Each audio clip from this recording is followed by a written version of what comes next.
Okay, welcome back everyone. All right, our next presenter is Stan Romanek. All right, that name might ring a bell with everybody because Stan's case is really a big one. And we took a real in-depth look at it all the way back in, I think, 2004.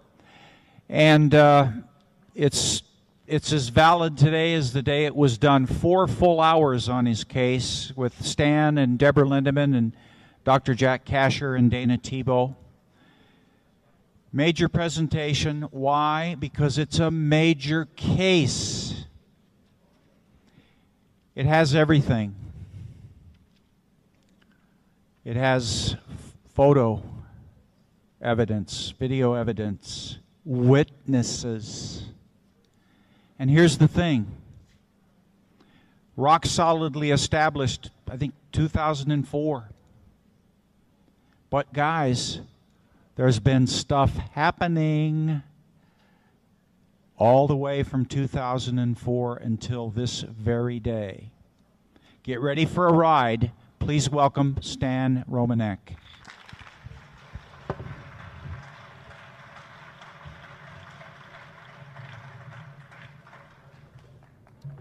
Can everybody hear me? Yeah, you can hear me. First of all, I want to thank everybody for coming here. Let me share my story. Those of you in the intelligence community, I hope you're having a good time. Those of you that are off-world visitors, thank you so much for visiting us, and I hope you're having a wonderful time also. I've got a lot to go through, so I'm going to get started because we have little time. I can literally do probably a week presentation if I wanted to. I want to start out, first of all, by putting things into perspective. There's something I'm sure some of you didn't know. First of all, our solar system resides in the Milky Way. That's what we think, right? Our sun is one of about 200 billion suns in the Milky Way. We're located on the outer edge of the outer reaches of a spiral arm called the Orion Arm. Two-thirds the way from the galactic center, or so we thought. Scientists have now determined that the Milky Way is actually not our parent galaxy, and there's a reason I'm telling you this. We're from another galaxy called a Sagittarian dwarf galaxy. The Milky Way actually swallowed it up, and people wanted to know, there was this big debate why the Milky Way looks kind of crooked, and now they're thinking this is why.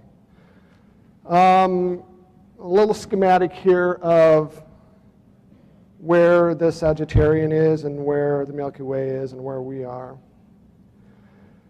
Now, the reason I'm telling you this is because it was speculated that there are about 200 billion stars in our galaxy. They now believe that there are over 400 billion stars with the combined galaxies. NASA researchers that I've talked to are saying that there are over 300 billion galaxies in the universe that they can detect with the Hubble Space Telescope. Honestly, to think we're the only ones would be absolutely the most ludicrous thing in the world. That being said, let's get started. June 6, 1968, my father served in the Air Force. This is probably when my experiences started, to be honest with you. I was 5 years old at the time. My dad was stationed in Grand Forks, North Dakota. And he worked between Grand Forks and Minot, North Dakota. He worked at the missile silos. Well, in 1968, they had an incident where a UFO dropped down on one of the missile silos and actually armed one of the missiles. Now, this is public record. You can get this information on the internet. You can find out about this yourself. But what they didn't tell you is they tracked the UFO to a small town called Northwood, North Dakota, where it hovered over the water tower there in our small town. Now, my brother remembers seeing my dad with a small detail surround this water tower. And the UFO eventually went away. This is supposed to be an actual photograph of that particular UFO. I don't know. This was sent to me. I don't know if this is real or not, but it's supposed to be. And I remember after that incident, we started getting bottled water. Yeah, bizarre, huh? February 22nd, 2010, this is just recently, I got a call from the son of a general. This general, I promised him I wouldn't mention his name, but this general was in charge of Minot, North Dakota, when my dad was stationed there. He wanted to tell me about some other stuff that happened in the 60s. He wanted to tell me that they had an incident where they tracked a UFO in 1966 down to one of the missile silos, and it kind of flew over some B-52s. Now, these are supposed documents I just got sent by this general. He's really ill. His son told me that he's not doing well, and he wanted to get this information out that he's been holding on to for quite some time. So you guys are the first to see it. I wished I had time to let you guys read it, but I don't. I'm just showing you that I have it. This is one of the witness reports. The MPs actually took a picture. This picture is first time ever seen by the public. And there's the picture of the UFO over Minot Air Force Base in 1967. So 66, 67, 68, they had all this UFO stuff. And this is about when I had my first experience. And this is pretty important because this gets weird. This woman came up to me when I was 5 years old. I was playing with my pedal car. It was a summer day. And I remember she was very strange looking. Even as a 5-year-old child, I thought she was very pretty, except her eyes were different, very slanted, almond-shaped, baby blue eyes. In fact, they weren't even baby blue. They were almost day-glow blue. And I remember she patted me on the head and told me that I was special and I had something to do when I got older. She opened her hand. When she opened her hand, I remember she had 3 fingers. The marble started to glow. It was a glowing marble. And to me, it looked like a glowing version of the earth. And it started levitating about a 1/4 inch off her hand. Well, this, I talked to Paula Harris. Paula Harris is a good friend of ours, and she was talking to me about Maurizio Cavalli in Italy. Took some Polaroids of somebody he calls the Clarion people. Well, this reminded me of this strange woman that I saw. I mean, it looks almost exactly, except, she wasn't blurry when I saw her. But the same kind of weird eyes, the skinny features. And this is what I remember. This same woman followed me throughout my childhood. We moved from North Dakota. I was born in Denver, moved to North Dakota when I was really young, then moved back to Denver. And in between there, my dad was stationed for a little while in Cheyenne, and she was there the whole time. The last time I saw her, I was up at a playground. I was about 10 years old, waiting for the swimming pool to open at the local park. She came up to me, and she started talking, and I was swinging on the swings, not paying attention. And I looked up, and she said, "You're one of us. We're you." And I looked at her. Why would this, being 10 years old, that's really unusual. But what got me was the fact that her mouth was not moving when she told me this. Now, as a kid, you kind of don't put 2 and 2 together. You kind of blow it off. Until December of 2000, I had my first real sighting. I didn't believe in this stuff. I thought anybody that believed in this stuff was crazy. I wanted them to stay away from me. But I met somebody online. She lived in Nebraska. I lived in Colorado. And, I wanted her to come visit me. We became really good friends. We were kind of dating this long-distance relationship. And I'm thinking, what's the best way to do that? Well, I decided to go up to what is known as Red Rocks Amphitheater, a very well-known spot up in the foothills of Colorado. Beautiful. They have concerts there. And I was going to videotape the surrounding area. This was about December 27th, beautiful winter day, snow on the ground, perfect setting. And I was going to mail this videotape to her, and I was going to, send her some flowers or something. I never made it to Red Rocks. onto the side of the road. There were about 30 cars pulled off to the side of the road. And if you look, you can see the power lines. Behind the power lines, you see what's known as Dinosaur Ridge, and behind that is Red Rocks.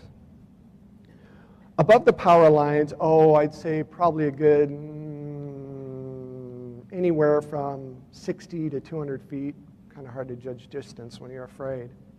There was an object, and when I saw this object, all these people were looking south, and I looked to see what they were looking at, and this object was hovering above the power lines. I'm thinking, man, that is the weirdest hot air balloon I had ever seen in my life. Well, it turned out not to be a hot air balloon at all. It turned out to be a UFO. In fact, when I got close to it with my van, it started pacing my van. I remembered, even though I was scared, I got a little brave because, there were people around. I was going to try to outrun it, but, yeah, good luck there. I pulled off to the side of the road, and I got my camcorder out, and I started videotaping this object. Well, the object reorientated itself and literally shot to about 1,000 foot in a blink of an eye. Now, growing up in the Air Force, I remember as a child the jet fighters would fly over us early morning, and they'd create these sonic booms everywhere. Well, that's what this object did. It made no sound until it popped away, and it made this sonic explosion that I could feel in my shirt. There were a bunch of people there. We all watched this object. It morphed, it changed shape, it did all these weird, bizarre things, and eventually corkscrewed away. I remember standing there with one of the guys, and about 10 minutes later, two F-16s flew the same direction as this object corkscrewed away to. This is what I thought I saw. I remember, as I got close to this object, looking in between these spheres, and these spheres were rotating counterclockwise under this bigger object.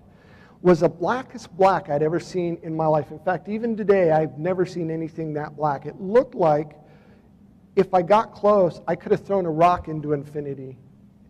Now, even more amazing is, well, the local news did a report.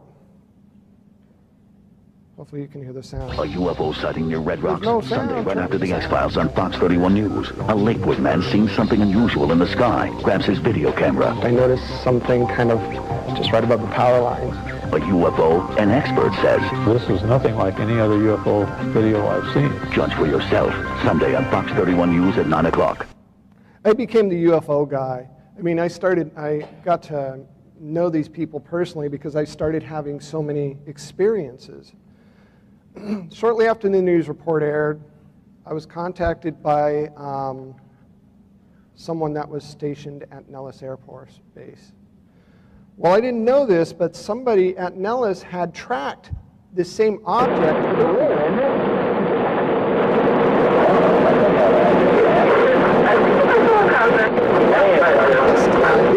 was over one of the test ranges. And it's the same object that was hovering above the power lines. And they have these cameras that are ground-based, and they follow the flight of these fighter planes as they're doing dogfights to track what they're doing. Well, this UFO came into their airspace, and they captured this thing.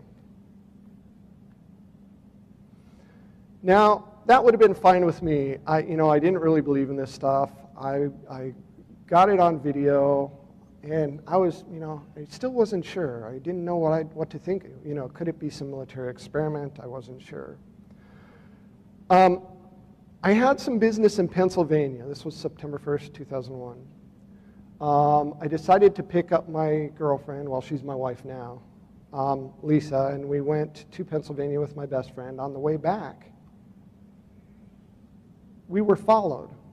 Now, I'm not the first one to spot this. My wife did. I don't know if you can see that little white dot, but we were followed through 2.5 states, Ohio, Indiana, and Illinois, by a large disc.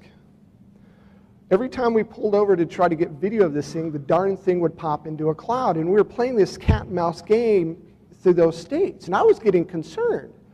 And, we were kind of comical. We were driving 80 miles an hour down I-80 with our heads sticking out in a camera going like this, and people were looking at us.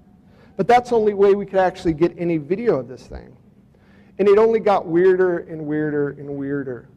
September 20th, 2001, I was managing a store, and I was about to close the store for the evening. You know, it was time to go home, and I just let my last customers out. Before I could lock the doors, they came running back in. They said, "There's something above your work. There's something above your work." Well, the first thing I thought was, somebody's crawled on the roof and they're playing some kind of game. Who knows? I went outside to look above the roof, and they pointed up toward the sky, and I see this sphere, this big red blinking sphere, approximately 40 foot in diameter. Must have been anywhere from 1,000 to 2,000 feet up. It was just staying there. And I'm looking at this object. Eventually, it slowly floats away, and I've already seen, 2 UFOs now? I'm getting a little paranoid. Well, I go home. My friend and my sister were waiting for me. We lived in an upstairs apartment. I run upstairs, get my camera. I said, come outside, because this thing followed me from my work, and it was just right above the apartment complex, so now I'm really paranoid. Well, I go up there, I get my camera, and by this time it's off by some cloud, and you can barely see it. I get some footage of it, but, we talk about it. I don't even think we were supposed to go to dinner. I don't think we ever even made it to dinner. But my friend leaves, goes home about 11 o'clock. I go to bed. My sister goes to bed. I was woken up 2 o'clock in the morning by a knock at the door. Now, this drives me crazy. I don't know why they keep using this. It's just got so many holes. The debunkers, all the TV shows will tell you if you have an abduction experience, it's sleep paralysis. Come on, They don't explain how Betty and Barney Hill could have been taken out of their cars. They don't explain how Travis Walton could have been taken up in Snowflake, Arizona. My first abduction, I was fully awake when this happened. There was no sleep paralysis. I was not hallucinating. I got up to answer the door. My sister had already answered the door. She was standing there literally with this dumbfounded look on her face, staring at the ceiling like she was still asleep. While there were 3 people outside, and I thought they were teenagers or something. I wasn't exactly sure because they were smaller. And I got close, and I'm looking at them. It's like, why are they wearing costumes? And those are the most bizarre masks I had ever seen in my life. Well, the first thing I thought is, oh my God, they're going to rob us. They're here to rob us. I'm yelling at my sister, don't let them in. They're going to rob us. Don't let them in. And, it's interesting because these are not your typical ETs that, people talk about. They aren't the little gray guys. There was a female and 2 males, and you could tell she was a female. She had female parts, which is unusual too. They also didn't have normal extraterrestrial eyes. They didn't have the black eyes. Their eyes were massive, massively huge, almond-shaped, wrap-around, day-glow blue, baby blue. I can't describe the color eyes. Well, the female pushed my sister aside like she was unconscious, came in, grabbed my wrist, and unless this happens to you, this is really hard to explain. A thought popped into my head. It's going to be okay. You're fine. We're not going to hurt you. The thought, no, it wasn't mine, and it's not going to be okay. I flipped out, or I tried to flip out. She grabbed my wrist, and she started leading me to the balcony. Well, somehow I snapped out of whatever trance I was in, and there was a male on either side of me, and I grabbed one of the males, and I was going to throw him off the balcony. Well, guess what? It didn't work. I felt a tap on the back of my head, and that's the last thing I remember other than waking up. I can't tell you if it was a craft, I can't tell you if it was a room in a basement, but it was like someplace I'd never seen before. Unfortunately, you're going to have to get the book to find out. I don't have time to tell you, I'm sorry. This is what I thought the female looked like, although, honestly, I can try to draw this or have somebody draw this every which way, and I still can't get it quite right. Now, because I didn't believe in this, it's not that I didn't remember, because I remembered everything. My brain couldn't handle it, so I convinced myself this was a dream. I got up in the morning, 8 o'clock the next morning after my experience, thinking, man, this is the weirdest dream I ever had in my life. Got up to make some breakfast for myself, and my sister goes, what the heck happened to your back? I wasn't wearing a shirt, I was just wearing shorts. And I felt around on my back, and I didn't feel any pain, but I felt these holes in my back, and it felt kind of wet. And I'm looking, it's like, what the heck? And when I looked down, I noticed that I had hair missing on my wrist. And I had these open wounds on my wrist. Well, I really started to flip out. I was having a really hard time with this. Got a hold of my friend. My friend said, look, let's get you hooked up to your local UFO organization and maybe they can help you and figure this out. Well, I got involved with the local UFO organization. They started documenting everything. One of the things we noticed that these wounds that were open wounds actually healed in less than 48 hours. Probably more like maybe 40 hours. To nothing but these tiny little scars. One of the researchers involved with my case now said, look, if you've been abducted, a lot of times if you have scoop marks, open wounds, they'll fluoresce under black light. And it wasn't very reassuring because cattle mutilations do the same thing. Well, they got a black light, and they, first we put it on a scar that I had on my leg. Didn't do anything, but as soon as we got close to those wounds that I had on my back or had on my wrist, they lit up like a Christmas tree. I tried everything. I tried a Brillo pad, I tried gasoline. That stayed under my skin for about 90 days before it finally went away. September 22nd, 2001, I needed to get away. Some friends got together and they were having like an astronomy party. They were looking at, one of our friends got this really big telescope he just got and he wanted to go try it out. I just gotten off work. This is September 22nd, 2001.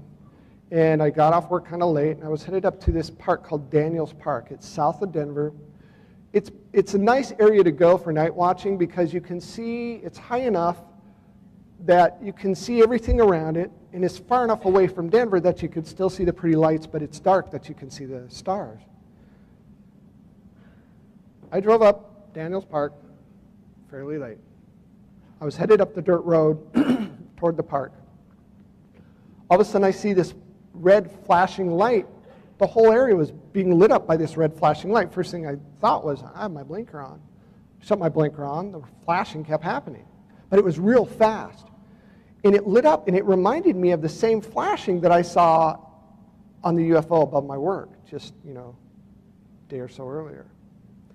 I looked out the window, and I see this UFO almost just right above me, so close I probably could have thrown a rock at it. It scared me to the point where I thought I was going to pass out. I hit the gas. I must have been doing about 100 miles an hour up that 20-mile-an-hour dirt road, just trying to get away from this thing. I had my camcorder with me. I took it with me. My friend said, you might as well start taking this with you, and it's a good thing I did. By the time I got up to the top, my friends were right there. I decided to pull over, try to videotape this thing. This thing stopped dead and suddenly shot west, slowly floating over everybody at this astronomy party. It's interesting because one of the people in this next little video I'm going to show you, he is a physicist and he also designs software. And we talked about the UFO stuff before this party. And he said, if I were to ever see a UFO and if it were to land, I'd be the first to go up and touch it and try to say hi. Honestly, he was the first to go running off and hiding under a picnic table. There were a lot of witnesses. I saw a spherical, Hold on, guys. Sorry. Defocused, probably plasma-like object, and flew from the eastern sky to the western sky in a straight line. It was strobing. At first you can't believe it. No. And then you go, wow. And it was like it was showing off for us. It was round, light red, laser type thing. It was flashing. It's hard to explain. It wasn't a plane. It wasn't anything I've seen before. Today's the 22nd, I believe, of September 2001. We're in Daniels Park, south of Denver, Colorado. And I walked over to a car. Some folks were parked over there for about 45 minutes with their parking lights on. And we asked them if they had seen it too. And they said, yes, they did. That the object was probably 100 feet or so above the outhouse that's here at the end of the parking lot. But the interesting thing in their describing it was that they said, when Stan walked up, "Are you the guy who was driving the van?" And he said, "Yes, I was." And so they seemed to indicate that it had followed Stan on his way here. Now, I'm showing you this stuff because one of the things that makes my case different, according to the researchers, is that most of the stuff that happens, especially lately, only seems to happen when there's a lot of people around. And I'm putting the kind of boring stuff in the beginning of this because it gets better and better and better. September 30th, 2001, just got off work again. I was in the middle of Lakewood, Colorado, during rush hour, busy intersection. A UFO came down, and I didn't know it was a UFO, and I was just about to come up to an intersection. And I see this beam of light hit the ground next to me. It would be off to my left. And, you know, because it's a big city, there's police helicopters, and like any polite citizen, you roll down your window and wave at the police helicopter that's beaming you. Well, I didn't hear any helicopter sounds. And I'm sitting there going, what? And I noticed the guy that was tailgating me had stopped in the middle of the street, got out of his car, and was looking above my vehicle. And I'm looking, huh? And as I go through the intersection, you could see people going. I look up, and there's the same damn red blinking UFO just right above my vehicle. It had just beamed my van. Well, by this point, I was a little past being scared. I was kind of PO'd. This object took off, and I hit the gas. I was going to chase this thing in a van, yeah, whatever. But, you know, I tried. And this object slowly, it stopped and hovered above this cottonwood tree in a park called the Old Stonehouse Park. It slowly flew southeast. Well, there were tons of people there. Tons of people there. People had video cameras. They had digital cameras. They were having a party. You could hear sirens going off. People had to have called this in. These are the people. Eventually, the news did a piece on this, and you can see witness reports. This is an interesting witness report. This guy was talking about seeing this object, and he said he was so scared he couldn't get it in reverse. And when he saw this object beam my van, the light, whatever kind of light it was, actually penetrated the metal and hit the ground below. I don't remember that. I just remember being, you know, beamed. These are some of the witness report drawings. That's what I thought. I thought it looked like a big soccer ball with a green thing at the bottom. Local news did a report on it. I think this is rather amazing because you get to see the other witness videos too.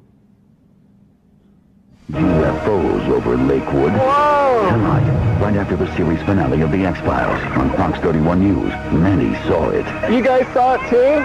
Some with cameras rolling. There it is. See the amazing video. I want to find out what this is. And judge for yourself. Tonight on Fox 31 News at 9 o'clock.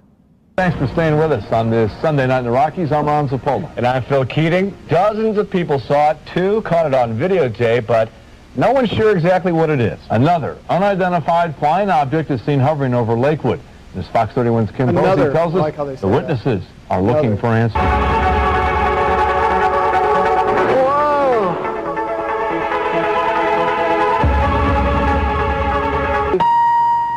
There it is, there it is, there it is, there it is. You can hear the excitement and anxiety in Stan Romanek's voice as he videotapes this unidentified flying object. Whoa! An object he says he noticed after it spotlighted his car. I looked out my window and there's this big red blinking orb, probably about maybe 60 feet above my car. Stan says he followed the object with video camera in hand. That was September 30th last year at the Old Stonehouse Park in Lakewood. What the hell is that thing? A park filled with people, the curious and the concerned. You guys saw it too? Yes, we did. We all saw it.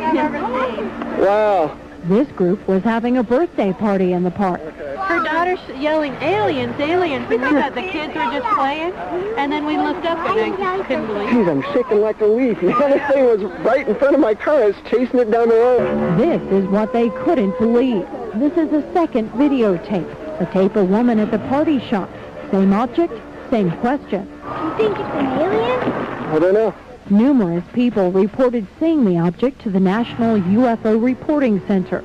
Now the Mutual UFO Network is investigating. For me, on a scale of 1 to 10, this is a 13. George Zeiler is the deputy director of MUFON International, and he's heading up the investigation. He sent Stan's tape to several experts for analysis. It's not an airplane. It's not a helicopter. It's not a balloon. So what is it? George isn't sure, but he's got some ideas. My opinion is that these cannot be from this planet. I would like to know where they're from. What are they doing here?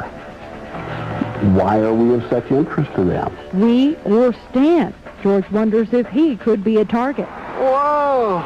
Stan saw similar objects 3 times that month, and weird things were happening to him. Birds flying into his car. He has this electromagnetic personality where he walks up to a car and all of a sudden the windshield wipers, the lights come on and the windshield wipers come on. Plus, Stan found fluorescent markings on his body. Whatever it is, it's not shy. It seems to want to be recognized. If it's, targeting me, I'm not anybody special. I have no idea why. February 11th, 2006, a witness came forward with some 35mm pictures. She found our address in the phone book, or actually online. I guess her grandfather lived in the area, took some pictures of something he saw beaming something out in the road. And these are 35mm pictures he took of this object beaming my van. And I put it in a little motion thing so you can kind of get an idea of what this object looks like in motion. Very bizarre. It almost looks like liquid of some kind, really unusual. June 25th, 2002, I couldn't deal with this. I really couldn't deal with this. When you were if you're a big skeptic like I was, it's kind of hard for you to accept having your paradigm shifted in this way. The researchers involved with me said, we're going to try to get you some help once you go for regression. Well, I don't even believe in regression. What's that? I decided to do it anyhow. This rocked my world probably more than seeing the UFO, honestly. I remembered from my previous experience that I had all these symbols in my head. Now, what's really important to understand is I'm severely dyslexic. I have, if I'm lucky, a 4th grade math level. I'm embarrassed to say that I have to ask my kids how to spell, which is really amazing because I have a best-selling book, but I don't know how to spell worth a hell of beans and I can't do math. Well, the researcher, when she was doing her regression, said, can you remember any of these symbols? I said, yes, I can write them down. She gave me a pad of paper, my eyes closed. I'm sitting there writing these things down. I did it in like 20 seconds. That's my first equation that I wrote. What's interesting about this, the top equation ended up being, according to the researchers, and they had to send this to a University of Nebraska physicist to get this checked out, ended up being element 115. What's interesting is they didn't have element 115 when this was written. Also, what's in here, I remember they showed me the planet alignment down there. That's where they're from, which ended up being somewhere in Orion's belt. Then there's our solar system, which has 10 dots in a sun as opposed to 9 dots in a sun.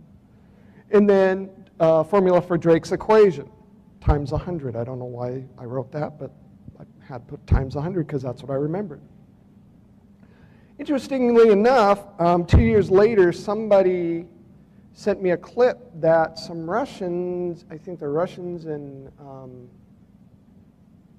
German physicists actually, or chemists actually invented element 115 2 years prior, 2 years after I wrote this. I had the equation for it, or the elemental structure for it, written down out of nowhere. They didn't have this element yet. They didn't even have the equation for it yet. I also remember when I was being abducted that something important was going to happen. And every time during this abduction, I'd say, when's this going to happen? All they'd do is flash this in my head, these dots. 110, 64, cheese, 98. What the heck's with the cheese and what are the dots? I didn't know what it was. Well, somebody looked at it, an astronomer looked at it and said, hey, that's an alignment of planets. Cheese stands for the moon. It's like, huh? What? Well, what's interesting, let me go back, come on, is the alignment actually is a date for September 21st, 2012. I do not believe in the doomsday scenario, I'm sorry. One guy went to look at a Mayan calendar and he said, oh, the Mayans have the end of the world. You talk to the Mayan elders that are alive now and they'll say, no, he got it wrong. It's a calendar. If anything, it's going to be a shift. It doesn't say anything about doomsday. One guy started that. That's not the case. I can guarantee you it's not the end of the world. 100% guarantee you. July 19th, 2002, I was on Entertainment Tonight. This is cool because they had NASA look at that UFO. Plus, is this footage of a UFO? The man behind the alien autopsy has new footage 2 TV networks are interested in. Next, in the Entertainment Tonight cover story.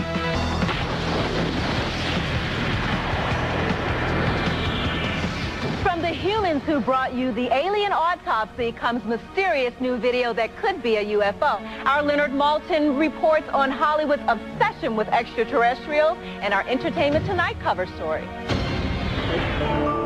I want you to understand this is probably the quintessential alien abduction / UFO case ever on record. Wow, that thing's weird. We're told this mysterious light in the sky was shot in Colorado last September. NASA's people that I'm talking to right now is saying either it's a secret military craft, surveillance of some kind, or it might be for the first time that word that we rarely use, extraterrestrial. Did you see it too? Oh, it was incredible. Hollywood is cashing in on aliens this summer with Will Smith and a host of ETs in Men in Black 2. And opening in August, it's Mel Gibson in Signs, which explores the possible supernatural origins of these crop circles. I have a basic belief in supernature, in a nature that exceeds and is higher than our own. July 27th, 2002. Beautiful girlfriend that I was dating, we finally got married. She's my beautiful wife now. Lisa, where are you? Lisa, stand up. I got to tell you, without this woman, I would be nobody. Really, she supported me, she keeps me grounded, and she's helped me through all this stuff that I've gone through. Moved to Nebraska because I wanted to get away from this scary stuff. Yeah. It followed me in the middle of a busy city. Why would I think that I should have thought about this, really. Honestly, I was happy to move in with my beautiful wife, but there's no way I could get away from this because we moved to a very small town in Nebraska. Woke up, noticed that our alarm clock was upside down. Didn't think anything of it. Got up, and there were pens all over the floor. Also found another equation. Apparently, I started writing equations in my sleep. And they get more complex and more complex. Some of them are known. Some of them, they're still, even to this day, some of the top scientists or physicists are going, this is amazing. What is this? We don't understand this. And they're slowly piecing it together. November 17, 2002, I was abducted again. This time, I was left outside. Freezing weather, buck naked. All the slide bolts were locked from the inside. I had more like scrape marks on my back. They thought it was probably some kind of skin grafts. And I had this horrible pain in my side. It ended up being a broken rib. Now, I also had a lump in this hip right here. Now, this is important. Remember that lump. my wife, and it took a good half hour to wake my wife up. It's like they turn everything off when they take you. I don't know how they do it, but I was knocking at the doors, knocking at the windows. I didn't want somebody to see some freak out in the middle of the night, 20-degree weather, buck naked, knocking at windows. She eventually let me in, and I was really sick to my stomach. I had this horrible taste in my mouth. I was going to throw up, and I put my hand in my mouth, and I realized that I was holding something. And I opened my hand, I dropped the substance, and it kind of floated down onto the countertop. They had the substance analyzed, and it ended up being something called elemental bismuth. Now, I found out later that this is used for electromagnetic experiments. High voltage power lines and, power companies use this because it's really good for non-conduction of heat, non-conduction of electricity. It's kind of used for a barrier. What am I doing with it in the wilds of Nebraska, holding it after an abduction experience? Even more bizarre, the next morning my wife wakes up and there's this weird kind of burned circle in the yard. Interesting thing about this circle is they found microscopic bits of meteorite dust in this circle. They don't know where it came from. They use an EMF meter, the EMF meter would go crazy. They use a compass, the compass would go crazy. January 5th, 2003, gets even weirder. I'd already written equations. Again, I refuse to believe this stuff. This is ridiculous. I can't believe this is going on. I had a dream my stepson was taken. This is when it got kind of serious for me. We were told that it wouldn't affect my stepkids, but apparently it did. I got up, middle of the night, my wife woke up, she goes, you're not going to feel good about things. Why don't you go check on him? And I did. He was about 8 years old at the time. And I didn't see anything out of the ordinary, so I went back to bed. Next morning, I was eating a donut or something. My wife was smoking, and we were drinking coffee, and we were sitting on the back deck, and I looked up, and on our window, in lipstick, was this weird symbol in this little formula. It's like, oh no, my stepson. First thing we did was we got up to check on my stepson. Well, see this weird symbol? Well, this weird symbol was above my stepson's bed. We turned around, and in his handwriting, we see this writing in marker on the wall. It's a formula my stepson drew after he had an experience. It's his handwriting at 8 years old. May 31st, 2003, we were having so much stuff happen. And let me tell you, when you're a true abductee, you have something called high strangeness begin to happen to you. Anything and everything paranormal you can imagine. Our house was the most haunted house. Everything, flashes of lights, all kinds of things. Our furniture would disappear, reappear. Our remote controls would disappear, reappear. The scientists said, hey, look, we're going to hook up surveillance cameras. We got to come up there. We got to buy, the surveillance stuff. In the meantime, why don't you just get something kind of small and hook it up and see what happens? Well, we did. We got a motion-activated camera we hooked to our computer, and we captured this.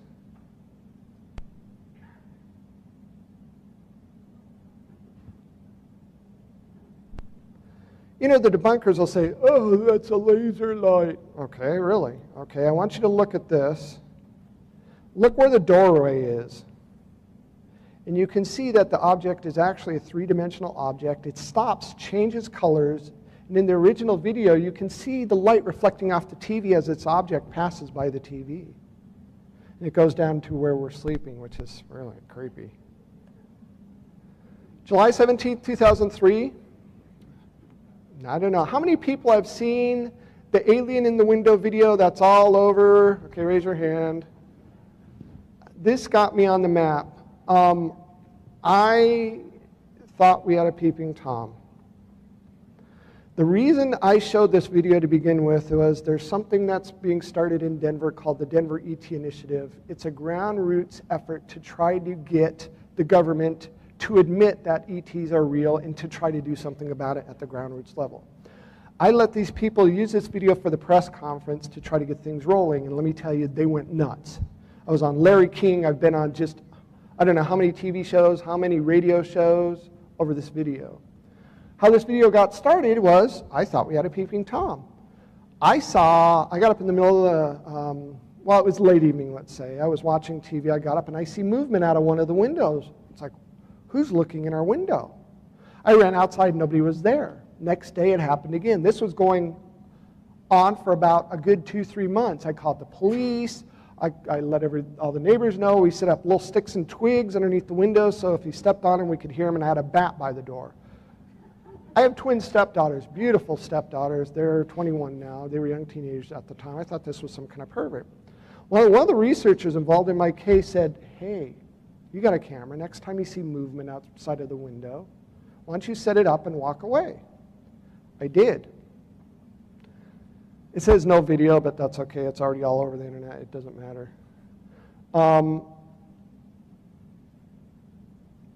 I didn't go to bed, though. I went to the bathroom, sat at the edge of the bathtub reading a magazine. I saw 2 flashes of light.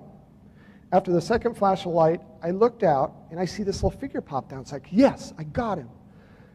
This is the video that I got. When I looked outside the window, I see this thing running away, and let me tell you, my wife thinks this is the funniest video ever, the way I react, because I jump around like a little girl. But I want you to notice at the bottom of this video. Okay. Bottom of the window. Just gonna keep it rolling there.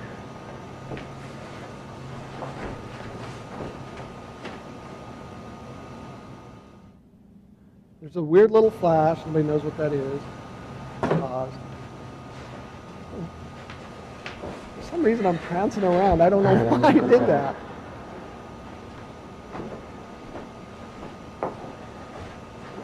All right. I have it on night shot, so it's infrared. And you'll see 2 flashes of light.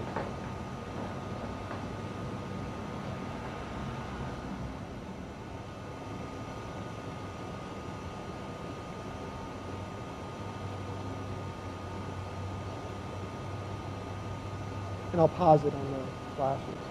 Here's the first flash. It's kind of bright. The second flash is amazing. They said it was as bright as the sun right outside my window. There's no sound, though. That's what's amazing. Now look at the bottom of the window, and I want you to notice the infrared reflecting off its retinas. He blinks, he moves its mouth, he squints, he, she, whatever it is. See him?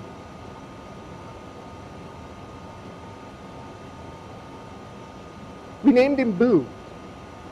Could it be a guy in a mask? I don't think so. Could be, but I saw this thing run away with my own eyes.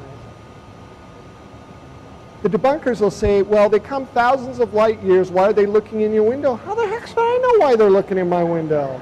I don't know. But it happens a lot. You talk to abductees, and they'll tell you they have things looking in their window all the time. This is a real phenomenon.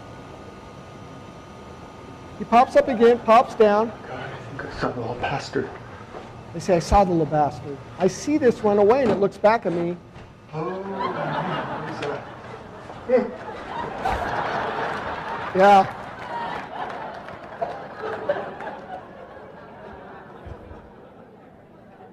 Scared the living bejesus out of me, I gotta tell you. Because its eyes were not normal. I thought it was a little kid, and then it looked back. It's like it sensed that I was there. It looked back at me. It's like, oh my God. These are the stills. We got better, we got some good stills of it.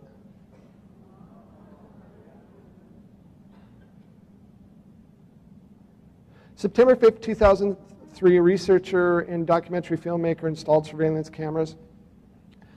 They videotaped me being abducted, not directly, but they videotaped a light exploding on the side of the house.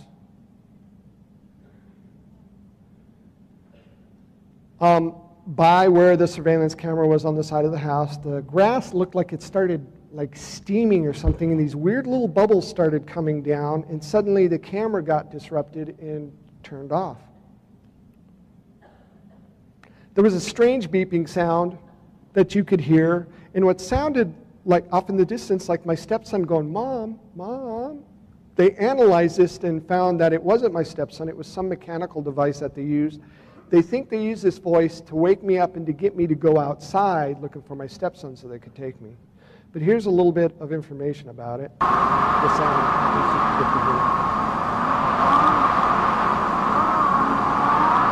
You hear that? And there, you'll hear a beeping sound.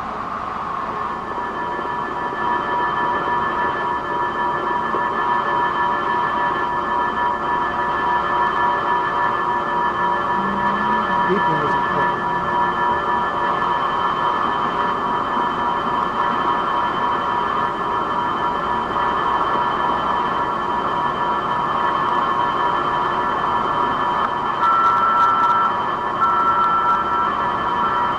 Hear the beeping sound at the end? Well, that audio and the video were all sent off to, and we do this purposely. Any of the stuff that I have, I don't send it to people that are already involved in the UFO field because, you know, they're already jaded. We want, you know, people that don't know what this is. We don't tell them what it is, and they do their research. It's like, what is this stuff? This is amazing. So we have people other than UFO researchers do this. I had 6 previous samples of sounds from UFOs. 2 of these samples were provided by policemen. I had 4 other sources from various people that I've accumulated over 10 years from 2 different countries, that all 6 of these frequencies matched. So then I took Stan's sample and I did an analysis of that and compared that to the 6 previous samples I had, and all 7 samples match the same frequency. What he's saying is he had videos in audio from other UFOs people had seen all over the world, and they had that same beeping sound that I had, and it matched exactly. So that's just more evidence. What's more amazing, the next morning after my abduction experience, I got up, wanted to find out why my video camera no longer worked, and I found this. You can see, if you look, you can see a flat spot at the top, because the light, whatever it was over the house, and it hit the gutter there, and it literally cleaned or got rid of all the mold and dirt and dust and everything all the way through the molecular structure of the siding. And it also melted and warped the siding like some kind of bizarre heat. Well, that was fine, you know. I was about to go get samples of this and sent it off to the researchers and stuff. Woke up the next morning because there was pounding outside. Now, we were renting this duplex, and I got up, and there were people outside replacing the siding. It's like, okay, something's weird's going on here. They wouldn't look at me. They wouldn't look me in the eye. I decided to get my camera. They told me they were there. The landlord wanted them to replace all the siding, and they were there to replace the siding. They took my camera down. They had it nicely set on the ground, which kind of upset me because that was a real expensive surveillance camera. And here's me talking to them. Suddenly, people showed up to do siding of the house. They said they're from the landlord. I can't get a hold of my landlord to verify it, but in any case, I think it's rather unusual that suddenly they come do the siding. So I'm going to videotape them doing the siding and try to get them to tell me what day it is. I had the camera hidden, and I got them to tell me what date it was. So this was the day after the experience. And right in between those windows, you see him right where he is, right above him is where the camera was.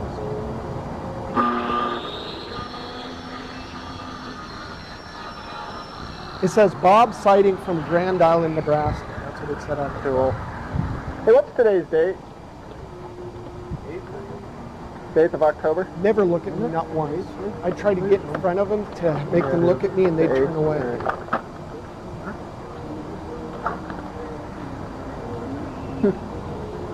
Kept his head down.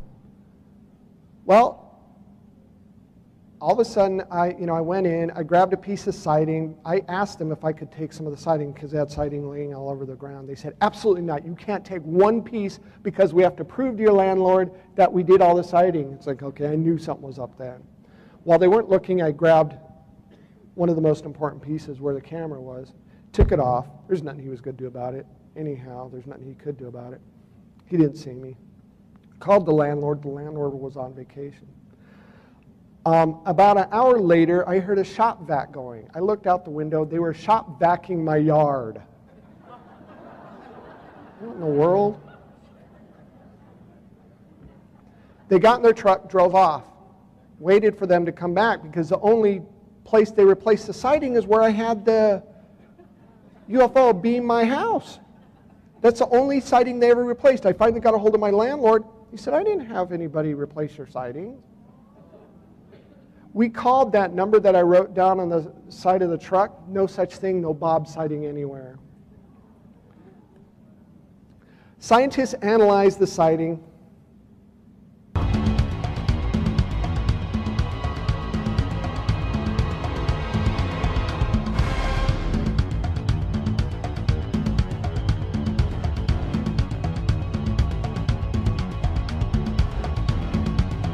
There was a discolored area due to heat, and I don't know what caused that.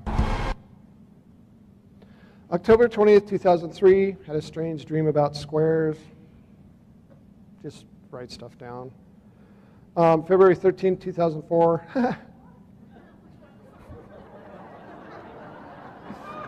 Yeah.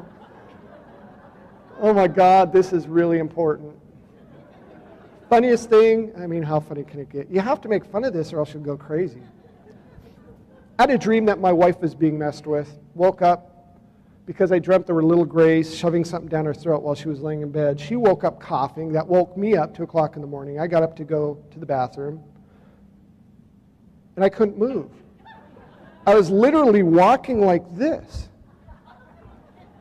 It's like, what in the world? Turned on the light, and I was in this woman's one-piece nightgown. It's like, what the heck?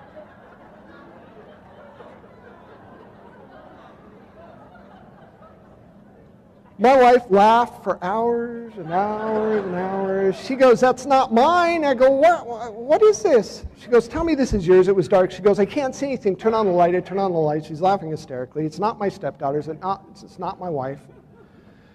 I felt a wet spot on the back of this nightgown. It was disgusting, gooey, wet spot. I didn't want it to touch my body, so we're sitting there holding it, trying to peel this thing off me. Sent it off to the researchers, to the scientists. It ended up being a blood plasma expander in a protein that they can't identify even to this day. And something that resembles a chemical that's used for in vitro fertilization. It's a medium that they suspend the egg when they introduce the sperm. It's called, if I can get this right, polyvinyl propyridone. Woohoo, I said it right. Now, what is it doing on this nightgown? Okay, this gets creepier. Luckily, there's going to be a motion picture made about my story, and we're going to get funding to get this checked out for sure. But the same scientist that analyzed the Betty Hill dress analyzed this nightgown. We were contacted by Betty Hill's niece during one of these conferences, and she goes, you know, I want to talk to you about this nightgown. I heard you had a nightgown. I said, yes. She goes, well, Betty Hill died in 2004. 2003, she had an experience, one of her last experiences, and it pissed her off because her favorite nightgown went missing. Yeah. I said, okay, well, can you describe this nightgown? She said, yes, it was a plaid nightgown with a Disney character on it. Gets even weirder. Swear to God, only happened to me. My friend, for a bachelor party, got me a shirt. He had it made specially. It says, I've been abducted by aliens, and all I got was this lousy t-shirt. You can't tell me those guys don't have some kind of, you know, I don't know. They laugh about the stuff they do to me. They have to. But the shirt, I went to bed with that shirt, and it ended up missing. What's interesting is when Betty Hill's niece went over, they found this shirt that says, I've been abducted by aliens, and all I got was this lousy t-shirt. Unfortunately, Betty Hill thought she got it from one of these conferences. Supposedly, she has a picture of it. She took, when Betty Hill died, unfortunately, she took everything to the Goodwill, and we have no way of doing that. But I still have the nightgown, and if the DNA matches, I'm telling you, this is really big. Now, also, remember that lump in my hip? There's now 3 puncture marks around that lump in my hip. It's very important. We were having so much stuff happen. We were being harassed. We found my phone was being tapped. There were, black SUVs following us. We decided to move out of Nebraska. Didn't really tell anybody. But suddenly, a strange woman in that same black SUV pulled up to our mailbox, and she put a letter in there. And it says, good luck on your move to Colorado, and remember we're watching. It's like, how the heck did they know we were? She put $40 in this card. So you intelligence guys out there, way to go. That was really cool. Give us more money. June 11, 2004, we moved to Colorado Springs. This is really weird. This gets weird. Colorado Springs, I was going to be an Olympic cyclist. I lived in Colorado Springs, training there for a while. Loved the area. Beautiful, beautiful area. But there's a lot of military bases, secret military bases I didn't know about. We were warned by a strange mechanical voice. This voice has been with us ever since my experiences started. At first we thought this voice was somebody playing a joke. Alejandro, who now works for Open Minds, has been one of the lead investigators involved in my case for a long time. He's moved out to Phoenix from Denver, and he can't be around my case too much anymore, but he's a really good friend. He found the same voice on a text-to-speech program, and the name of the voice is Audrey, so we call this voice Audrey. It was fine when it first started leaving messages on our answering machine, but eventually we got to talk to her in person. 2-hour conversations, one-on-one, proves that this isn't just any ordinary text-to-speech. You can't type that fast. And this voice morphs, and this voice will tell you the future, and this voice warns us if something happens. Sometimes it does stuff that just absolutely blows your mind, but this is the first Audrey call we got. Okay, Lisa, hit the button. 1 old message. Hello, Stan and Lisa. My intention is not to scare or alarm you, but to warn you. It is great that you are back in Colorado, but Colorado Springs was not a good idea. It seems you have moved into their backyard. Now it is easy for them to get to you. I know how stubborn you are, Starseed, but please heed this warning and know that Lisa and the children are at risk also. Now listen, Starseed. You know you are different. Follow your instincts and stay alert. This is too important. Soon it will all be revealed. And Starseed, do not be afraid of what you are. What the heck is Starseed? I thought that was really bizarre. I know now, but that's what they always call me. August 9th, 2004, my stepdaughter got a new camera, took pictures. Very beautiful pictures of the clouds. I put it on my desktop and noticed something. It's like, what in the world? She had a fit. She goes, this is your baloney. I don't want this camera. And you take it back. You know, teenagers, they don't like stuff like that, anything that makes them look uncool. Well, she's got a twin sister. Her sister goes, I want to take pictures of UFOs, so she went out taking pictures. She wasn't going to download them till the next morning. Put the camera by the computer. We found the camera on the floor. It had 2 extra pictures on it. I'm going to let you look at this picture for a while. Do you see the eyes? This is the next picture. Now, do you see the eye, the nostril, and the mouth at the bottom? Yep, we call this one Curious George. It took an accident. We think it accidentally took a picture of itself and dropped the camera. August 13, 2004, I felt something sharp poking out of that strange lump in my hip. Remember that lump in my hip? It's a little sliver. Started poking out. Took it to the doctor. Doctor said, I don't know what it is. Looked at it in an x-ray. We can see it, but it's probably a fatty deposit. When it was taken out, it had fuzz all over it. And the fuzz, once it hit there, it looked like, white mold fuzz. I don't know how else to explain it. But once it hit there, it started melting, started liquefying. Cleaned it up, put it in a test tube, took it home, called the researchers. They said, oh my God, you have an implant. It's like, huh? Well, take all kinds of pictures of it, videotape it under different lighting conditions, and then hide it. Well, we did. We videotaped it, took pictures of it under regular light, under black light. Interesting thing, under black light, the darn thing turned orange. We shut off the black light, the damn thing still glowed orange. My wife was in charge of hiding it. I didn't know where she hid it. We went to bed that evening, and I hear this high-pitched squeal coming out of this the radio next to my bed. I woke up the next morning, told my wife about it. She goes, oh, no, the implant.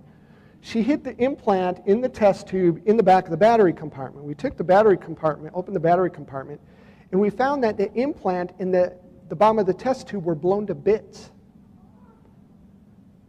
This is how small those pieces are. This is really kind of cool, actually. This was sent to Cal Berkeley. When we sent it in a sterile jar. By the time it got to Cal Berkeley, it had made a teaspoon of its own amino acid, something that they're still trying to identify. It was blown apart, they figured out, by high-frequency sound. Remember those little hairs I told you about? There's evidence of those little hairs. Even more amazing, these tiny, tiny, almost virus-sized microscopic computer chips, they think. Tiny microscopic gears in this little... They determined that it is some kind of biological nanotechnology that we don't have, and it totally flipped them out. December 20th, 2004, it got real for me. And this is probably why Audrey called. We were getting broken into all the time. We had surveillance cameras. Our surveillance was being cut. There were police helicopters following us everywhere we went.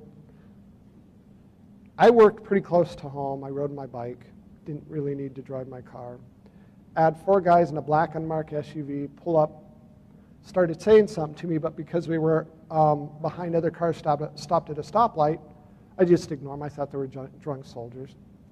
Well, it turns out they knew exactly where I parked my bike. They had to have cased the area because I parked my bike behind my work.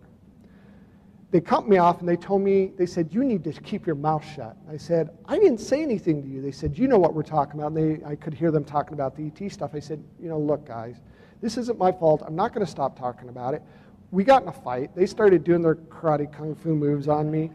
I had a big chain that I wrapped around the seat of my bike, and I hit one of them on the head, and I hope I didn't kill him, but I knocked him out.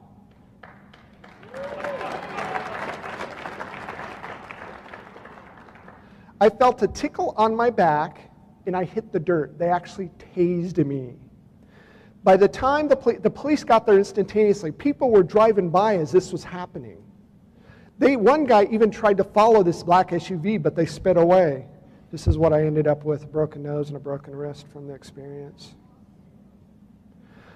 January 24th, 2005, startled awake by a high-pitched sound. Remember that weird orb we saw in our video, in that surveillance video?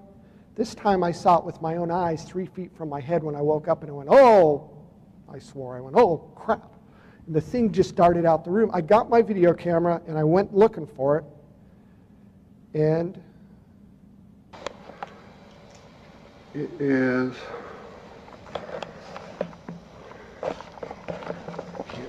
You'll see it come from the left bottom to the right upper very fast, and I slow it down, and then it comes back the opposite direction, kind of slow. See it? And I have no clue what I just saw. None whatsoever. Holy... I don't know what that thing was, but I saw it with my own eyes, and I go, crap, what is that? The hell was that? Well, I realized that I had surveillance surrounding the house. I looked at the surveillance video, and this is what the surveillance camera picked up.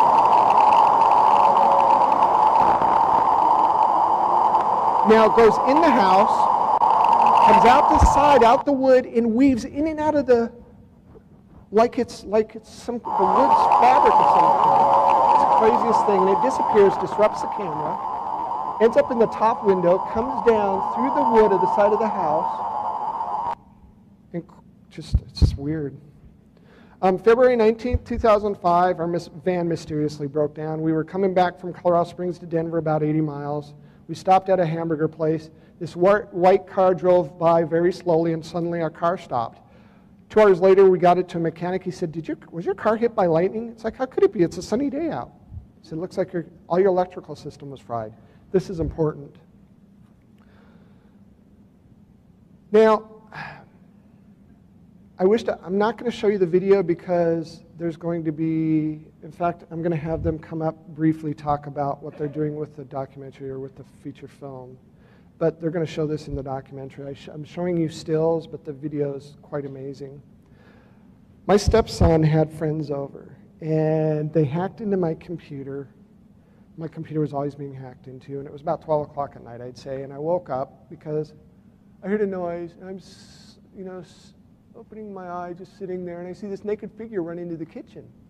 My stepson had friends over, sleeping over. I'm thinking, what in the world kind of dare is this? I was going to get my camera and blackmail him.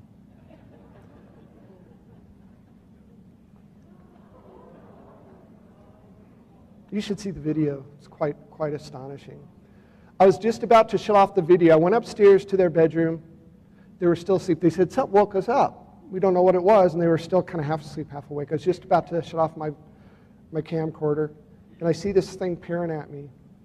It closes its eyes, ducks down a little bit, and slowly moves away.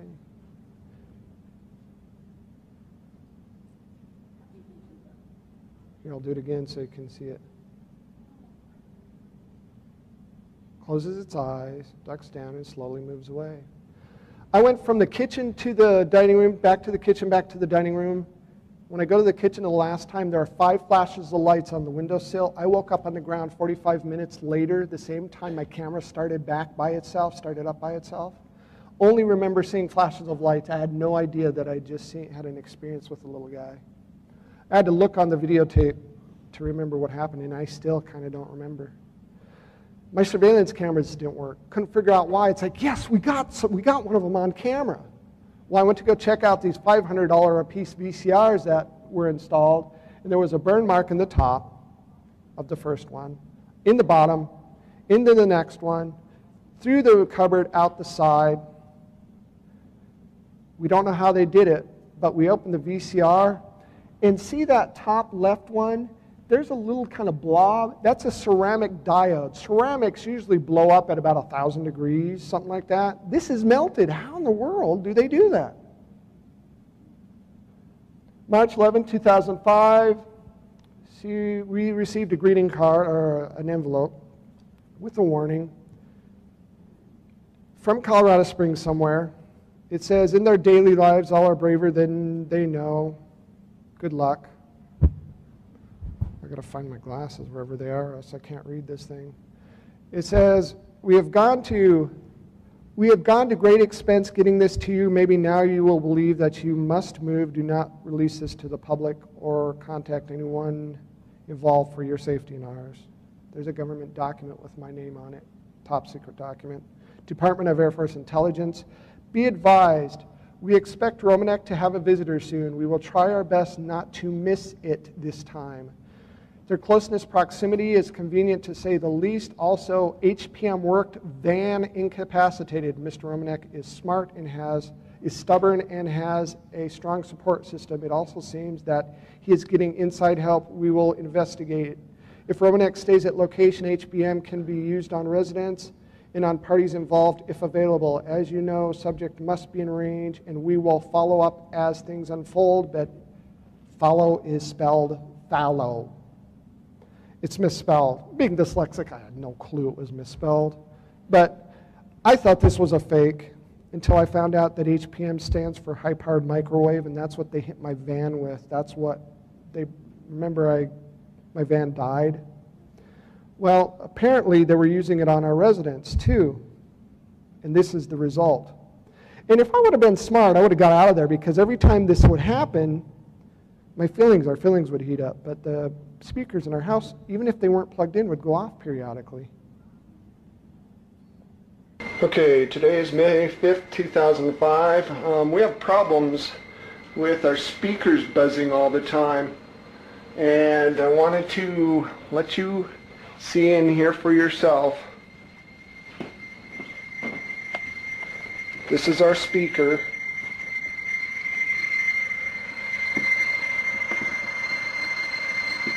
And the speakers are off, completely off. There's no light.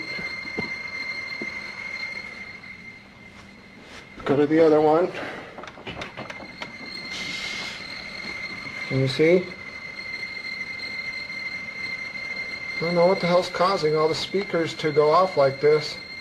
All right, I'll go downstairs so you can hear the speakers downstairs.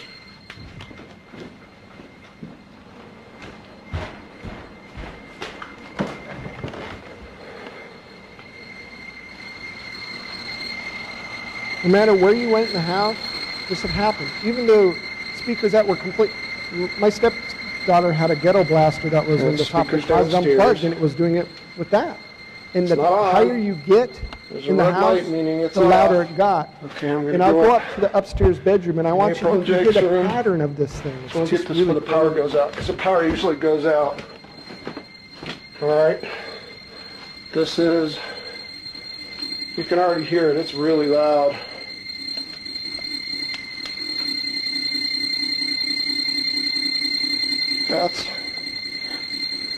They were hitting our house with high-powered microwaves. Bastards. May 9th, 2005, that orb returned. This guy, honestly, I think it's some kind of surveillance. I caught it playing in our crabapple tree. I was just talking to Nancy. Where'd it go? There it is. I got it. Might have to turn this up a little bit. That's the same freaking orb. I gotta go over here and see if I can get it better. Where'd it go?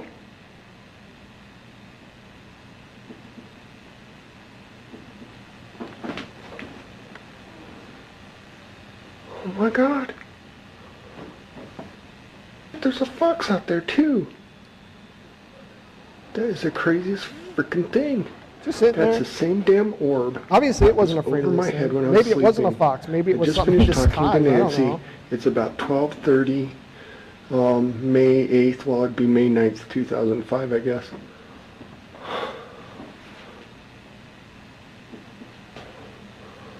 That is the craziest thing. There it is. There it is. I'm going to zoom in. Don't know what it is, but it's around a lot. You know, I have all this stuff analyzed by, some of the top people there is. I did the video analysis on a frame-by-frame basis of the Stan Romanek footage, and I see absolutely no evidence of post-production effects applied to the footage. So that means that all of it was shot in camera. Now, if that's the case, it would take an awful lot of expense to pull off this elaborate set of shots. And if it's not a fake, it's undoubtedly the most important footage I've ever seen. July 14th, 2005, more unexplained things start happening. Our house became haunted like you can't believe. One of the people involved in my case got some ghost hunters to come to our house. How many people here don't know what an EVP is? Raise your hand. Okay, for those of you that don't know what an EVP is, it stands for Electronic Voice Phenomena. If you're a ghost hunter, you will have a digital recorder with you. They will ask questions to midair, and sometimes they get answers that they can't hear on these little recorders. Well, we had this little tape recorder in the middle of our kitchen table, and didn't think anything of it till later. The researchers, we were listening to this this tape recorder, and we picked up this weird sound coming off this tape recorder, an EVP.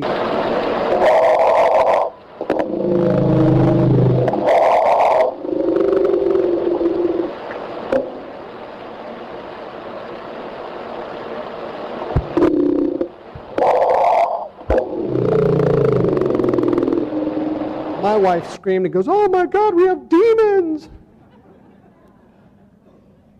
Well, the researcher says it looks like it's, because a lot of times what will happen is it'll either be slowed down, sped up, or compressed, and they have to work with it to kind of get it cleaned up. This is what it actually said. They sped it up. Starseed, it's time. Remember that Audrey phone call? How in the world did she get it on this thing that was in the middle of the table? August 1st, 2005, we got tired of the harassment in Colorado Springs, so we moved. We should have listened to Audrey in the first place. August 17th, 2005, wrote more equations in my sleep. They get more complex, more complex. September 27th, 2005, heard a noise out in the backyard. This happened all the time. We'd have all kinds of stuff happen. Our lawn furniture would disappear. We'd go outside, couldn't find it. and we're just out there 10 minutes ago, it was fine, and all of a sudden we go out there again and our lawn furniture is gone. It's out in the yard. Well, this was one of those cases. There's Lisa in her bathrobe. She's drinking coffee, smoking outside. She doesn't smoke inside. I took some pictures, and you know, there's this debate about orbs. I personally, some of them I think are really something. A lot of them are just dust speck. The only trouble is, a lot of the orbs we get have faces in them, and this is not matrixing. And this happens over and over again. So there's something to it. The only thing is there's something else we got a picture of. I'll let you look for a little bit, see if you can spot the thing. Okay, there you go.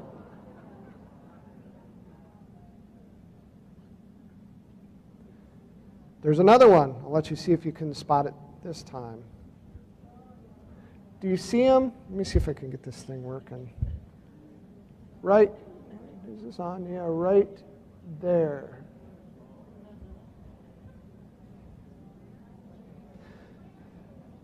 October 5th, 2005, heard a noise outside again. Lawn furniture was missing. Couldn't find it anywhere. The little son of a gun put it on our roof. We had to leave it on our roof. We had no ladder to get up there. The neighbors would walk by and goes, what in the world is your chair? We had to say some kids played this prank. We had no other way to explain it. November 21st, 2005, we invited some friends over for Thanksgiving. One of the researchers involved in my case is ex-naval intelligence. He was not a congressman, but he did something in politics. I don't know, but really good researcher. And I told him, I said, let me go back because I don't want to start it yet. We had a computer in our room, and I woke up in the middle of the night and I hear this click, click, click, click, click, click, click, and I see the chair move. I thought I was dreaming, and I told my friend, the researcher about it, and he was over for Thanksgiving. It was pretty late at night. We were having dessert. He set up his camcorder, and he dared them to do something. Well, you can actually hear the click, click, click, but I want you to watch the office chair or the desk chair. Hear the clicking.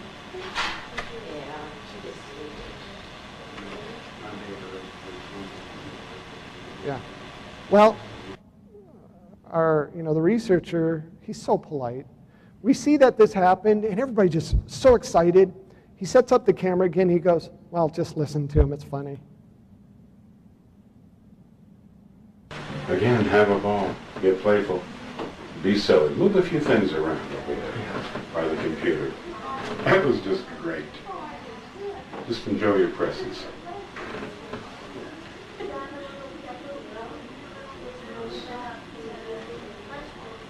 It's funny because they don't move the chair. You'll see this, and I pause it. You see this little orb, and I pause it. Could be dust, I'm not sure.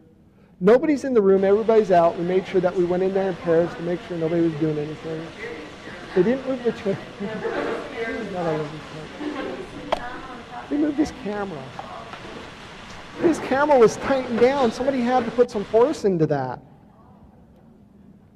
December 16, 2005, girls kept seeing shadows move around the house. I videotaped one. Enter into the room. No, the camera's not on. I don't want you to focus on anything in particular. Just kind of look at the whole thing and you'll see it. Yeah, I think I might have gotten it on film. Let's see it go zooming by. Oh, man. Yeah. February 28th, 2006, my wife heard me talking in my sleep. She got to witness me write this equation. This is probably one of the most complex equations. The scientists are saying this talks about bending time-space. What's interesting is they couldn't read it. They couldn't figure out why until one of the researchers held it up to a mirror. I wrote it backwards. The point I'm trying to make is these are not just letters that are written on a piece of paper.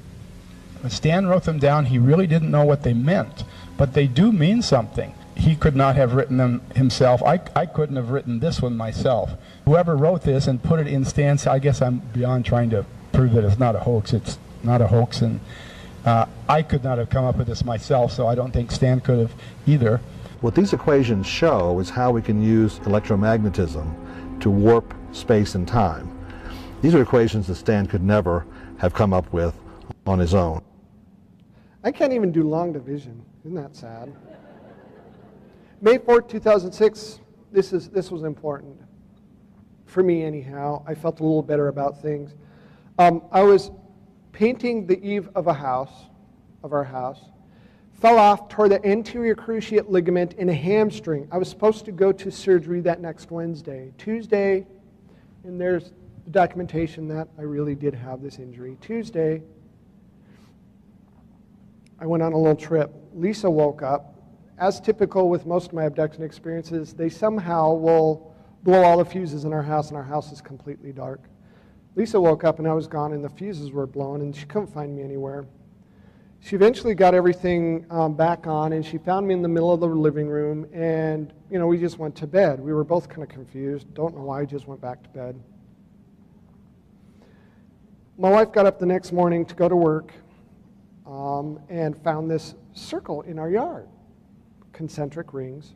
What's interesting, this was about 6 o'clock in the morning. By 5 o'clock that evening, that circle died to this. Again, microscopic bits of meteorite dust. She woke me up to come look at this circle, and I got up. Now, I went to bed with a brace on. The brace was from my hip down to my ankle. It had little dials here because I was supposed to get surgery. My knee was swelled up to the size of a grapefruit. I get up, and I'm walking around, and I'm going, wow, that is the coolest. What happened? And I remembered that something happened that night. And Lisa goes, well, do you notice anything different? I go, no. She goes, what happened to your brace? I go, wow, my brace is missing. Then I realized that I had no pain in my leg. There was no swelling in my leg. I looked at my leg. There were 5 puncture marks in the back of my leg. Whatever they did, they fixed my knee.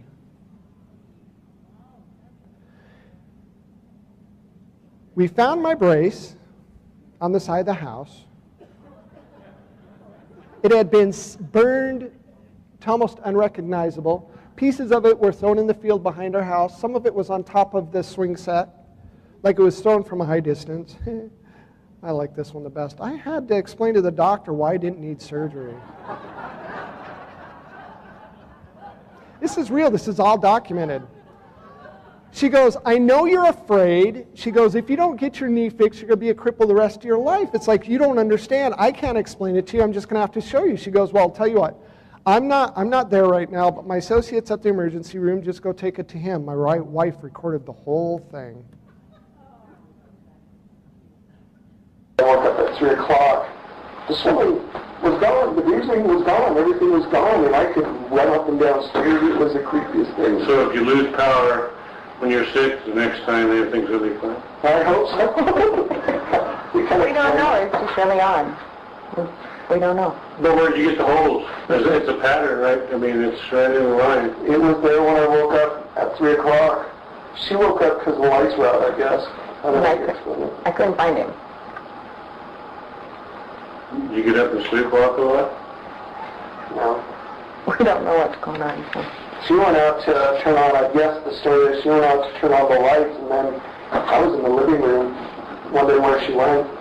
Well, I don't know what those lesions are on your leg, huh? They look, there's such a pattern that this, it's hard for me to cover this from any, insect or anything like that.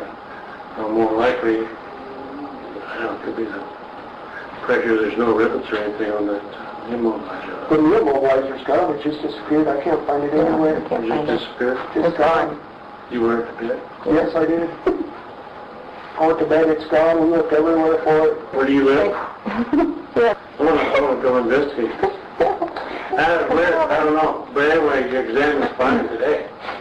I wouldn't do anything. Well, I don't know. Other than calling Ghostbusters, I think we just go about our business.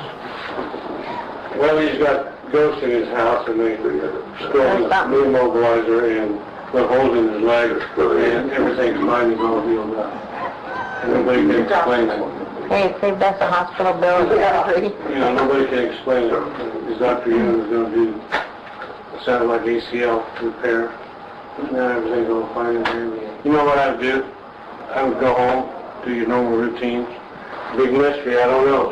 See, that's what we thought. It's like, this is so weird. I still think you ought to call Ghostbusters. I don't think there is a Ghostbusters. I call them. Ghostbusters. I don't know what else to do. maybe thinking you guys could shed some light on this, but I didn't tell him anything about what happened. I just told him I didn't need my, I don't know where he got Ghostbusters from. Hopefully I got this. Well, it's May 22nd, 2006. This happens all the time. I have so much, these guys follow us wherever we go. Where we live now, a helicopter hovers about 100 feet above the neighbor's house, and there's a camera sticking out of the window pointed at us. This happens to us all the time. The black helicopter thing is a real thing. I mean, it really happens. July 3rd, 2006, a friend invited Lisa and I to a fireworks show in Colorado. And we were messing around, and he was telling everybody he was a producer that wanted to do my show, story about me a long time ago. And he's telling his friends, he goes, every time they take pictures, there's something in them. It's like, yeah. So here's a fireworks show. Lisa took a picture off over here. I don't remember if she heard something or not. And there's this cool orb. And I put it on my computer, and I looked, it's like there's some kind in the background. What in the world? Now, you got to understand, I believe those are corn stalks, and they're about that tall. Might be wheat. Lisa, was it corn or wheat?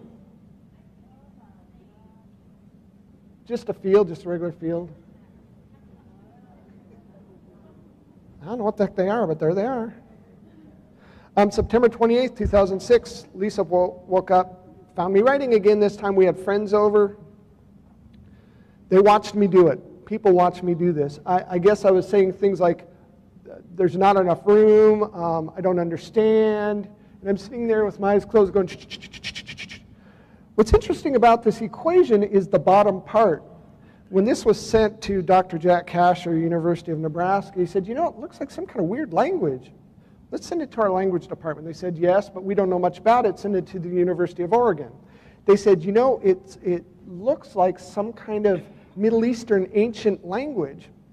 Sure enough, the researcher, Alejandro, looked it up. It ended up being a form of Aramaic that was spoken in the time of Jesus. I don't know what the connection is, but it's the word propulsion. And if you look, there is a zero and a period, and it ended up being 0-point propulsion. They were telling us what they were giving us. It talks about 0-point propulsion, which, what the heck? Why would I do this? And they watched me write this in my sleep. January 15, 2007, a high-pitched sound shattered my stepson's glass. Can you guys maybe turn this up a little bit? Some people can hear this, some people can't. You ready? There's a ringing that I can't figure out where it's coming from, and I'm going to try to see if I can pick it up maybe. I don't know. I'm going to walk away now and see if I can get it to stop. Okay, how many people heard that? Raise your hand. Now see, some people could hear it, some people can't. It's really bizarre. That's the sound. I've got some limited time. I'm going to have to blow through these. July 4th, we had some friends over for a barbecue. We see something outside the window. We chase it. It ended up being a gray. I took pictures of it. It was hiding in the background.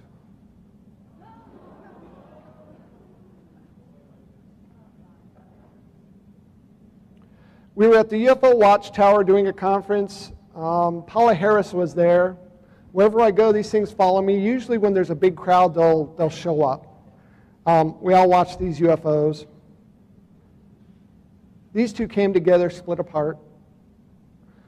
My stepson got a birthday card. Ended up being a haunted birthday card. He opened it up, it plays music. And we kept finding this in the middle of nowhere, and it'd start playing music. So I put it on the table, put a piece of tape down, so if it moved, I could see that it moved, and watch it.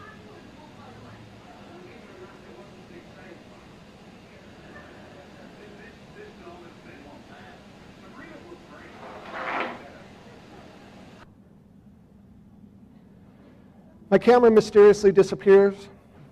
My wife finds it, comes back with these pictures on it. I don't think this thing looks harmful. I want to hug it. I think it's awesome looking. Real strong neck, though. April 25th, 2008, thought an airplane was going to crash into our house, saw it come tumbling through the sky. It stopped, started floating north. Cats were hissing at something up on the stairs. All I saw was a shimmer of light. Took a picture of it. It seemed to absorb the light. It happened again. I looked outside, I see this, I hear this doo-doo-doo-doo-doo, this weird sound, and I look outside from my office into the family room, and my remote control is floating in midair. Get my camera, I see the shimmer, take a picture. Look, there's a shadow thing holding my remote. That's my remote, just right above the...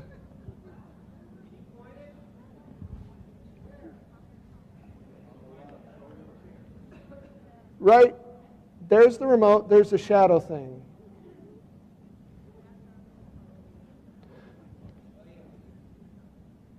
It happens again.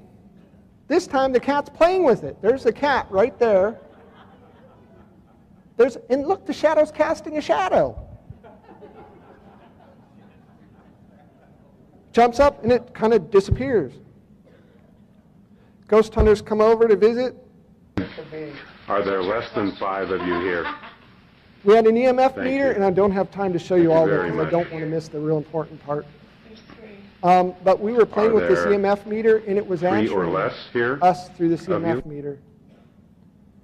August 3rd, 2008, woke up with yet another implant. Puncture mark here. The implant moved. It was here on my chest. It moved from here to my armpit in 7 days, and every time you put a cell phone up to it, it'd go beep. September 2nd, 2008, snapped a picture of a UFO outside my office window. It did it through the screen, so it's kind of hard to, you can see the screen more than you can see the UFO. September 12th, 2008, staying at a friend's cabin, had some missing time.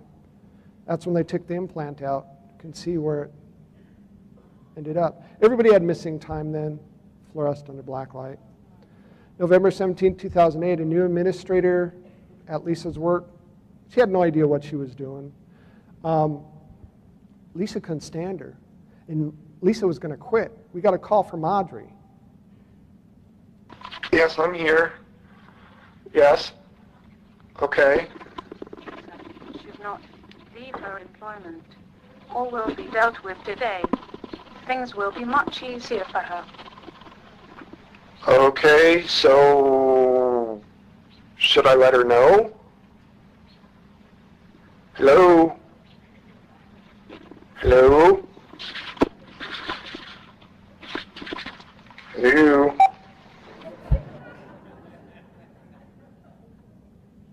Later that day, Lisa's boss was fired by upper management and escorted out of the building. Nobody knows why. This is the kind of pull that Audrey voice has. December 6, 2008, strange phone call made me pass out. You know what, I'm not going to have time to show you this.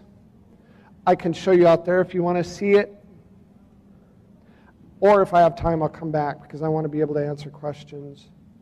But got a strange call. This Audrey voice will call everybody, and it'll be your own caller ID, your own phone number on the caller ID. You'll pick it up, and it'll ring, and then it'll reach one of the other researchers involved in the group. It'll ring again, and it'll be somebody else. There were 3 people, and all of a sudden this call, this weird voice, weird sound comes over, and it made me pass out. And I'll play. I have to, well, I'll play it anyway. Okay, Audrey's getting her call on together. Hello? Hey. Hey, honey, Audrey just connected all of us. Huh? Audrey just connected all of us. It seems like one of those days where we get to play phone games again. Yeah. So, Audrey, is there something that you want to say to us? Stan, are you there? Maybe she's... Yeah, I'm here. I don't hear anything, though, so... Why would she what, Stan? I keep hearing, like, some weird-ass thing in the background. Like a mumbling. Something. Yeah. Are you still there, Heidi? Yes, I am. What the hell is that? I don't know. That was really a neat sound.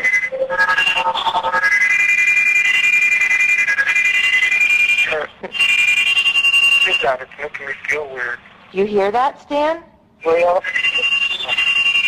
Feel weird. Just stay on. How do you feel weird?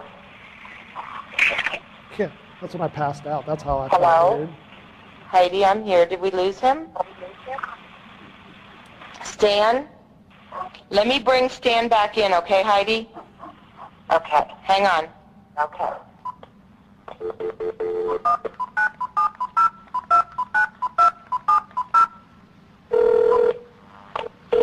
Are you there, Heidi?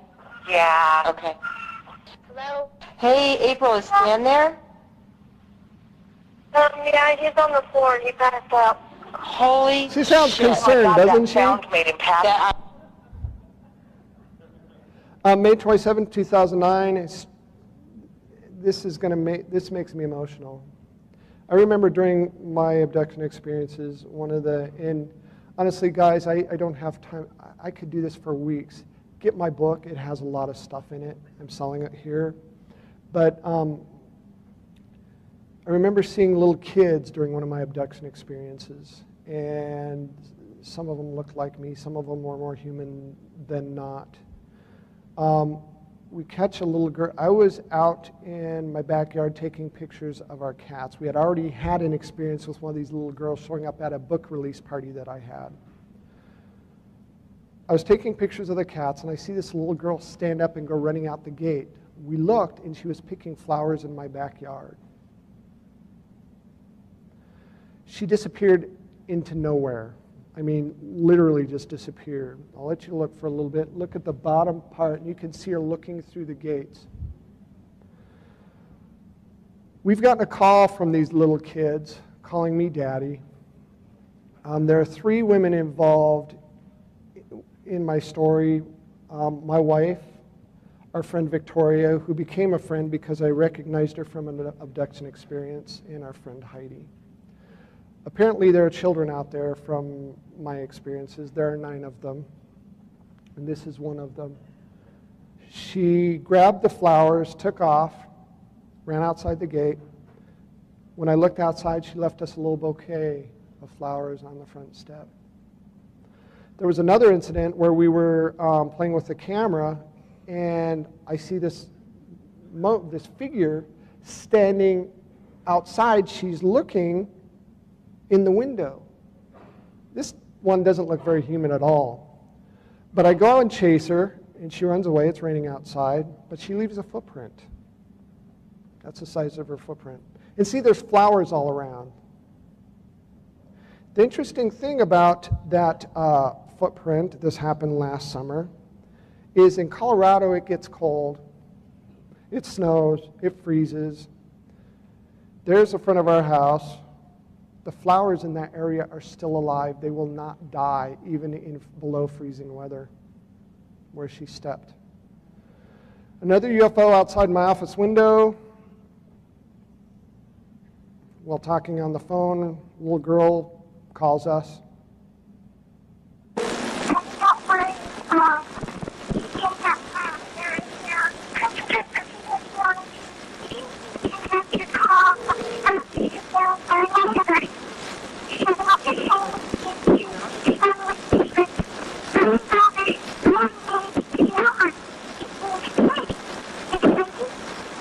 Yeah.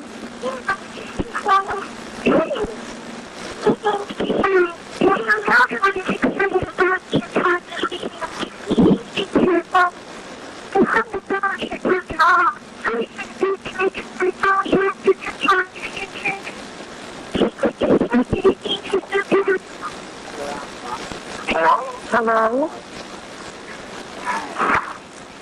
Oh my God. We got a call. Now you got to understand, we can hear, unfortunately, my friend, we carry tape recorders with us wherever we go. We get a call and we record anything right away, especially if it comes from numbers, mysterious phone numbers. And we got a call from this little girl saying that her name is Kioma. There's 9 altogether, 7 from the same, 2 each one with different. And her name's Kioma, and the other girl's name is Trilly. So There are hybrid kids out there. We've seen them. 3 times we've seen them. They're amazing. They're angelic. You see them with your own eyes. You see them in pictures. It will make you weep. There's like an angelic quality that's just amazing about these children. Now that slowed down voice you heard in there, researchers isolated it. Somebody was there when she was recording it. And they said, can you hear with that, can they record with that device? And another voice answered, yes, they can. Heard a loud noise, next room. Plant was knocked over. This was just recently. Took a picture. Actually, I went down and there was a dark mass from the floor to the ceiling rocking back and forth. Scared the crap out of me. Went upstairs, came back down with the camera, and my wife, because she can protect me, I thought, you know, I'm a wuss, what can I say? There's a black mass. If you notice, one of the things the researchers notice is that straight edge warps around that picture. So they have some kind of light bending technology, they think. I'm going to have one of the people from the documentary film, the producers and the people working with me, come up just briefly, kind of explain what they're doing. This has been I've been trying to get, you know, there have been many people trying to do a film on my case for so long, and finally it's getting done. Let's have you come up, and his name's Jack, and this is John. These are the guys that are going to be doing this. Finally, we're going to go around the back.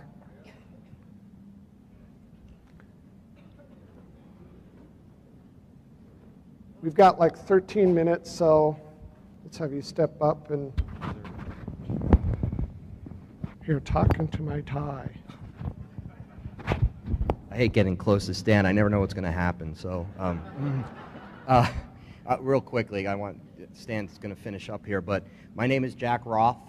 This is John Semple, and our other amigo over there is Patrick Burke, and we're with Trent Hall Media Group. It's an interesting story about how we met Stan, but I was actually introduced to his case through Alejandro, and I was shown some evidence, in particular some of the photos that you have seen here. And as you can see, there's a lot to this case.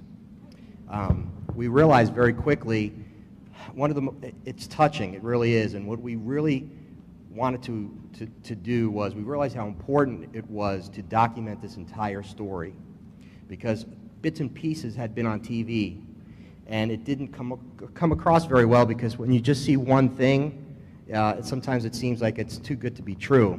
But this is an incredible case, and it's important. Thank you. I found a mic. Yeah, that's much better. Can you hear me?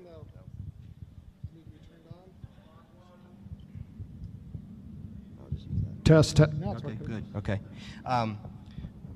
This is an important story, and it needs to be told correctly. And that's our purpose. We really feel like we need to tell this story in its entirety. We need to tell it truthfully. We need to tell it accurately. Everything, no stone will be left unturned. We're going to analyze everything. We're going to talk to everyone. We have an enormous amount of work to do because we're in pre-production right now. We have to go through. This is only about 20%, maybe 25%. Less than that. Of all the evidence and everything that's happened. So our time schedule is probably about a year from now you will see this film. And it will be a feature-length documentary, and it will be, it will have everything in it from beginning to end. And I want John's the director, so I want him to just really briefly talk about our vision for this. One of the things I think that is unusual about this case is the depth and breadth of everything that has happened. And I was very interested in watching the room as certain images were put up on the screen, and you all reacted the same way that we did when we first saw a lot of this presentation in December. And it's an emotional response. And I think that one of the things that we really want to get across in this is sure the evidence. Because one of the things that I think is important about this is, you've seen documentaries, you've seen television shows where they show the footage, they show the pictures, and there's a tremendous focus on that. But rarely ever do you see a focus on the individual or the individual's families and the impact that it has on them emotionally. So a big part of what we're going to be doing with this story is delving into Stan's psyche, into Lisa's psyche, the family's psyche, to really try to understand the emotional journey that they've gone on, because I doubt anybody in this room would raise their hand right now and say, I want to go through what Stan has gone through for the last 10 years. And how many people here would be interested in finding more about how Stan has felt through this process, what the emotional journey has been, how it's impacted him and his family? Stan stands up here and makes light of it, but this is the reaction to what you saw is something I think more people need to see. And if we just show it just as images and pictures and clips like this, people may find their ways to debunk it. We want to try to tell a story that's an emotional story, that's filled with facts, it's filled with verification and validation, but it also tells a story about a family of people who have had their lives turned upside down by an unfortunate and unusual occurrence within their life. And we're really excited about having the opportunity to do that. And what we really want everybody in this room to do is to tell people about this story, prepare them for what's going to come, which is the film. And when the film comes out, we want it to reach a bigger audience so that people can see that this is something that is happening and is having an emotional impact on people like Stan, and hundreds of thousands of other people throughout the world are having similar experiences, and we just think this just needs to get out there. So we're work in progress. So, but just remember Stan's name, and it will be attached to the story. So keep your eyes peeled for it. Our website, TrentHallMedia.com, is going to have updates on this as we produce it, and we're going to be doing blogs to keep people posted, and from time to time may even have an opportunity to include some video footage of the process of making the film. So stay tuned, let people know about it. We're really excited about getting this story to the masses and hope you will help spread the word. And it'll be on my website too. And let me tell you, people that get involved in my case have experiences.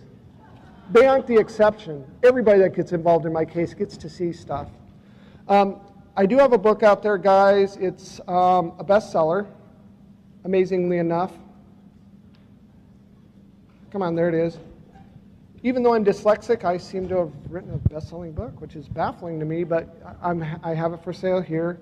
You can go to my website, www.stanromanek.com, find out where I'm speaking. And, you know, thank you, guys. I don't have time for questions, really. I'll be out there signing books if you have questions. Thank you so much.